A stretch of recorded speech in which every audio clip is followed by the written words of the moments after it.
کہ پچھلے ہفتے میں 2 بار پولیس سے میٹنگز ہوئی ہیں، جو پولیس کو ایمرجنسی بیسس پہ سیکیورٹی کے لیے فنڈنگ کی ضرورت تھی. تو کیا آپ کو یہ پتہ ہے کہ اس میں جو سی ٹی ڈی کے جو ہیڈ کوارٹرز کی ری ویمپنگ پہ پیسے نہیں لگے تھے، وہ کیوں نہیں لگے تھے؟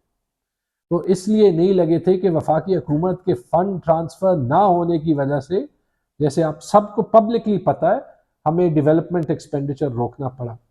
کیا آپ کو پتہ ہے کہ جو 563 ملین یعنی 56 کروڑ روپے ان کی اسٹرینتھننگ کے لیے ایکس فاٹا میں جو ہے ان کا ریلیز فریز ہوا ہو گیا تھا؟ وہ کیونکہ فاٹا کے ڈیولپمنٹ بجٹ میں 55 ارب روپے کے ڈیولپمنٹ بجٹ میں صرف 5 ارب روپے وفاقی حکومت نے ریلیز کیے. 10 ارب روپے کے ہم آلریڈی ڈیولپمنٹ فائنانس کر چکے ہیں.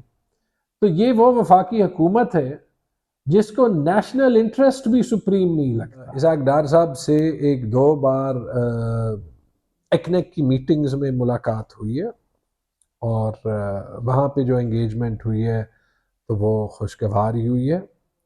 جان بوجھ کے کوشش یہ ہے کہ جہاں پہ وفاق اور صوبوں کے ایشوز کی بات ہے کہ ہم اس میں ان نیسیسری ٹینشن نہ ڈالیں، لیکن ان کو بہت بار فون کرنے کے باوجود ابھی تک ہمارے ایشوز پہ کوئی میٹنگ ہو نہیں سکی. پچھلے 3 مہینوں میں کام کر کے، محنت کر کے ہم نے صوبے کی فائنینشیل پوزیشن بہت بہتر کی ہے.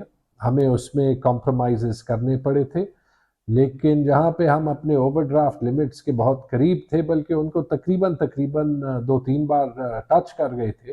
اوور ڈرافٹ لمٹ تقریباً -30 بلین کا، تو تقریباً اوسطاً جو منتھلی بیلنس ہے اس میں 30 سے 35 ارب روپے کی امپروومنٹ آ گئی ہے.